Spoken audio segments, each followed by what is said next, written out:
Hello everybody, and welcome back to another episode of the Daily Crypto News. Today has been one of the craziest days in crypto, and the videos that I've released today most likely have showcased why I think that's the case. Now, I wasn't planning on creating another video right now, but I've been researching.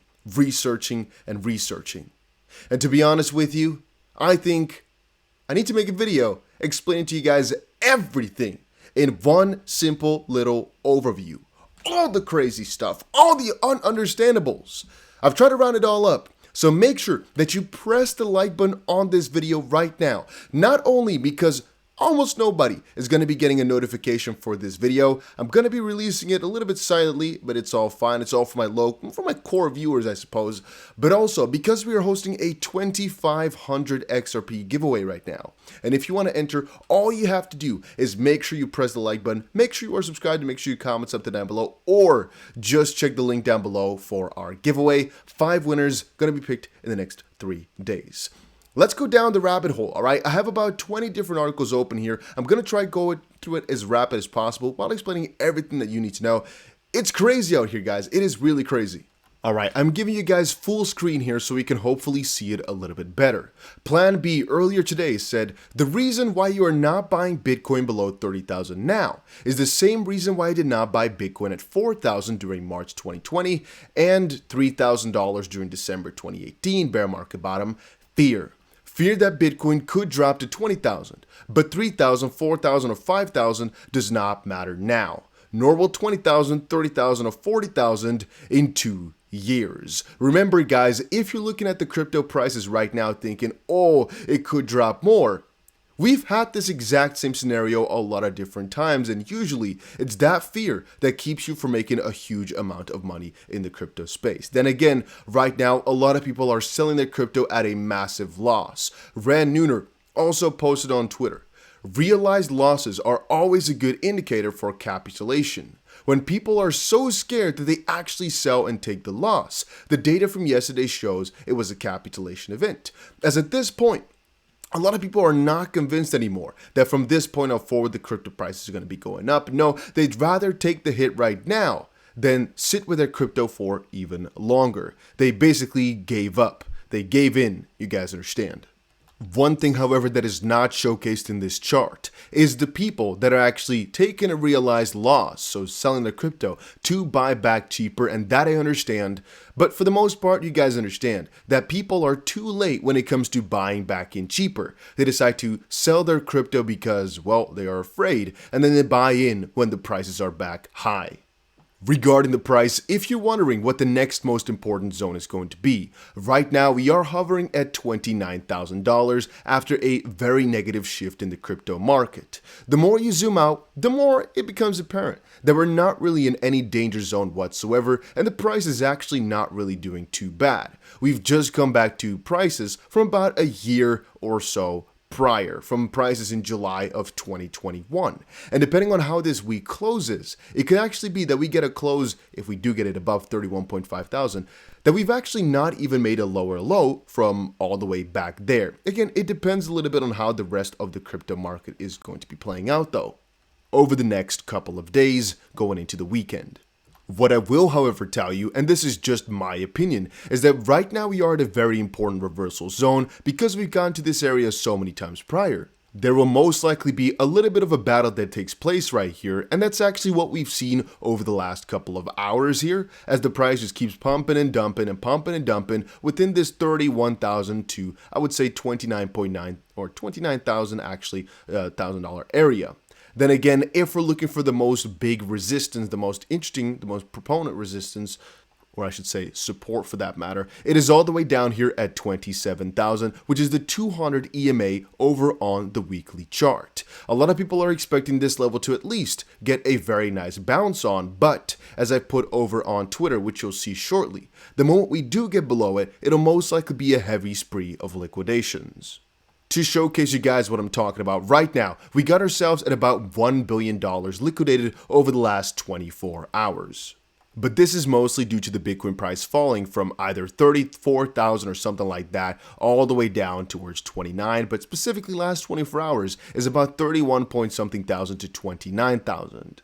If we look back, the most proponent, whatever, you guys understand, support level at that point was 34.5 thousand. If we look back a couple of weeks, a little while ago, the most interesting, let's say like that, support was right at that level, or this specific EMA, and it's kind of clear and logical to assume that a lot of people were not expecting the price to go below, I would say, about $36,000 or so in the moment that it did. They had a little bit of leeway, but let's say a lot of those stop losses and liquidation points were at about 34. Then again, some people had low leverage and did not expect the price to go below 36,000, so most likely the liquidation points were all the way at about 32, 31, something like that thousand. And the moment we broke towards that, and we kept breaking, that's why the price kept on moving down further as more and more bulls got taken out of the market.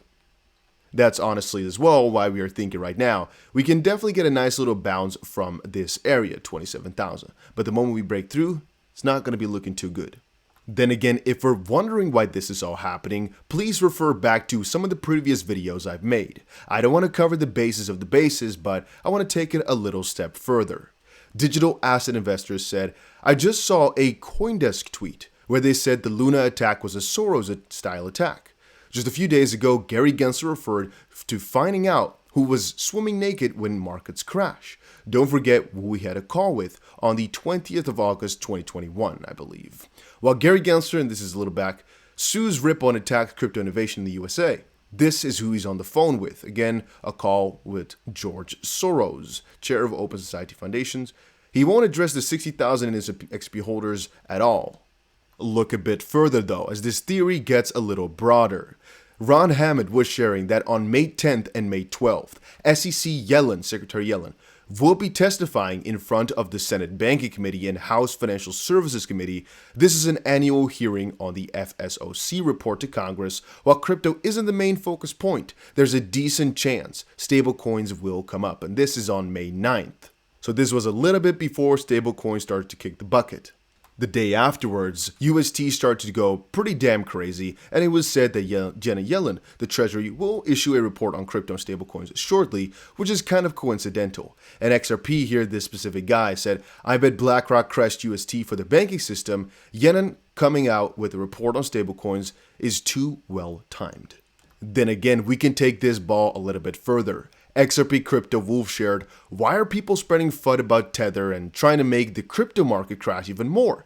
If you guys do not know, right now people are really going heavy on whether or not Tether is not going to crash as well, or whether or not, mostly, a couple of the other algorithmic stablecoins are not going to crash.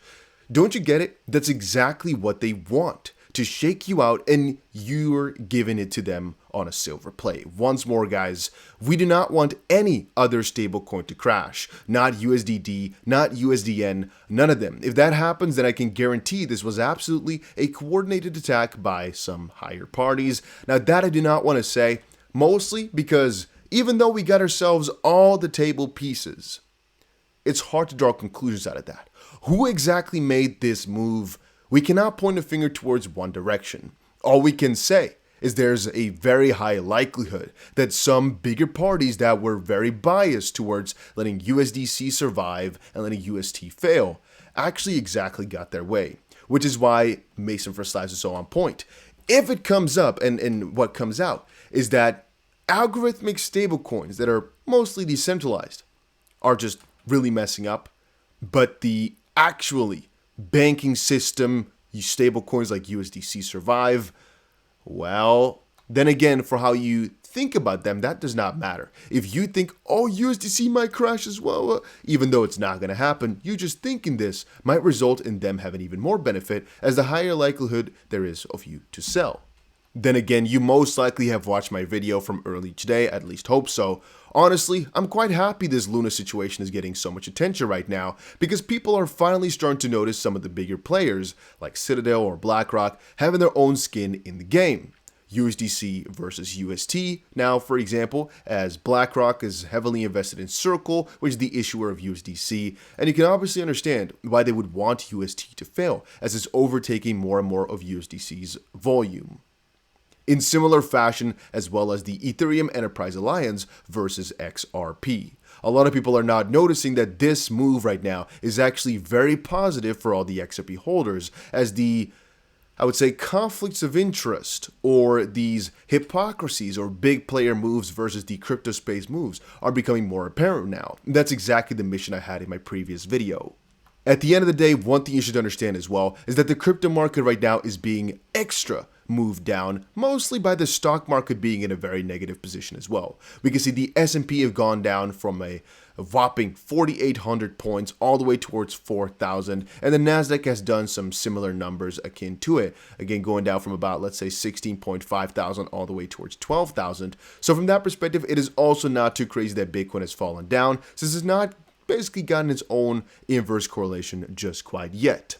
The only thing I think is peculiar to this is that the inflation numbers were so positive at a low 8.3%, and the stock market didn't pick it up positively, which is why I said in one of my previous videos, there's a good chance that tomorrow there's going to be some relief rally. And again, guys, remember this, very often when these numbers come out positively, things still crash because people are trying to get you out of the market, make money on you. It's kind of like an inverse psychology.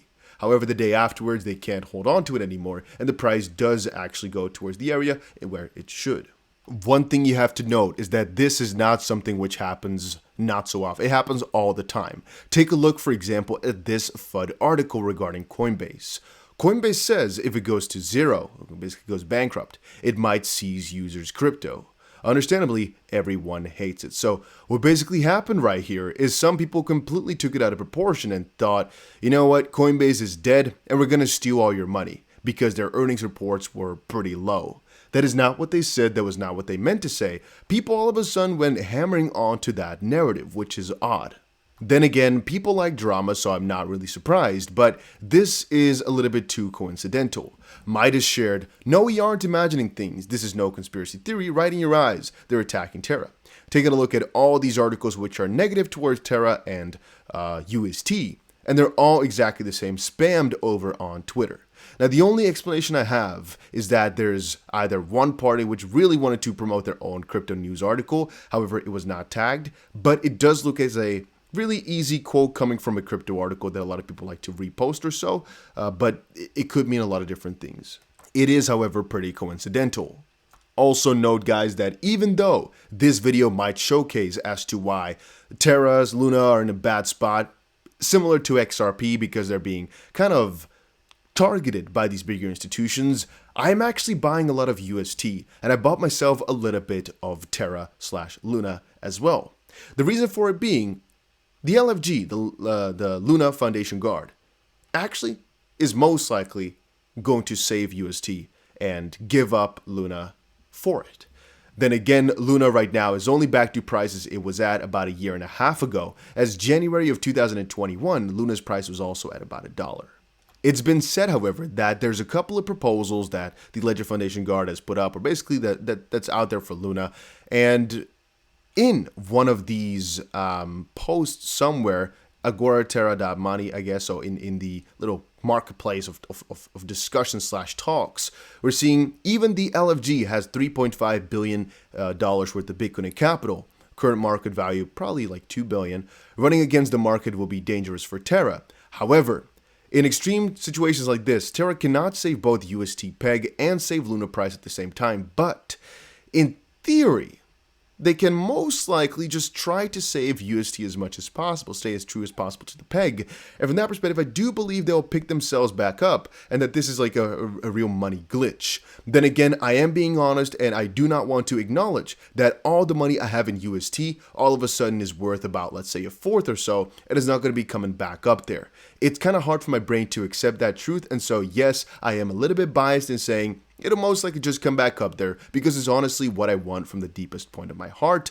But it is also what I believe because it's too big in the sense they will not kind of make it itself its way out there. It might take some time, but I do believe UST in that sense will surely find its way back. Luna will probably find some way back. However, it could be that they're going to try save UST and mess up Luna in the process. This is again because of some attack against them. Do, however, not fear that crypto as a whole is just stagnating right now or anything like that. We've seen multiple different articles about Latin America's largest digital bank that is allocating a percent to Bitcoin, for example, offering crypto investment services. Every single day, crypto is growing. You might just see the bad side and see all the dumps and whatnot. You might see all these negative regulation talks, but just know things are really getting out of proportion with how they're trying to expand. The expansion is going on a massive scale. If you look back to when I was making videos about this stuff in 2017 as well, things were going really slowly. Right now, things are moving really heavily with all the major banks in the world. And that always makes me think about Ripple and the connections they make to the traditional realm. It's funny to me how a lot of people used to call XRP this shitty banker's coin and whatnot. And right now we look at banks and say, oh, those banks are going against the crypto. Whenever a bank is getting into Bitcoin or whatnot, we all applaud it. Just remember, it's not actually a battle of one versus the other or so. A lot of banks will not give up the money they can make joining crypto. It's about finding the best connection and making the best money off of that. And I honestly keep sharing with you guys that I think Ripple has found the best way to get that done with XRP. But again, that is just my thought. This is everything that I think is going on in the crypto space right now. However, we talked about UST, we talked about Coinbase, about some of the FUD that's been going on. A little side note about that, their earning numbers were really bad, so a lot of people got worried and the stock price crashed a little bit. We talked about XRP, we talked about everything, I think, right? All the most important thing. We talked about Plan B. So, yeah, I would recommend you guys to go ahead and check out my giveaway. A link is down below. Also, follow me over on Twitter and YouTube if you weren't already. And again, make sure you press that like button if you enjoyed this video.